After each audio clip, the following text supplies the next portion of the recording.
અરવિંદ કેજરીવાલના ગુજરાત પ્રવાસ મુદ્દે ભાજપની તીખી પ્રતિક્રિયા। ભાજપ પ્રદેશ ઉપાધ્યક્ષ ભરત બોગરાએ કેજરીવાલને દંભી ગણાવ્યા।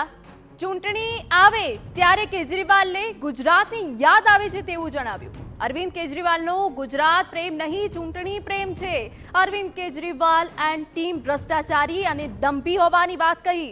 ગુજરાત સરદાર પટેલ, મહાત્મા ગાંધી અને નરેન્દ્ર મોદીનું છે। જે લોકો ચૂંટણી ટાઈમે લાલ ટપકાવવા માટે આવે છે એમને પણ મારી વિનંતી છે કે આ ગુજરાત એ નરેન્દ્ર મોદીનું ગુજરાત છે ને, અહીંયા આવી કોઈ વાતમાં ગુજરાતની જનતા ક્યારેય આવશે નહીં। એટલે એમને ગુજરાત માટેનો પ્રેમ નથી, પરંતુ ચૂંટણી પ્રેમી કેજરીવાલ હોય એવું લાગે છે।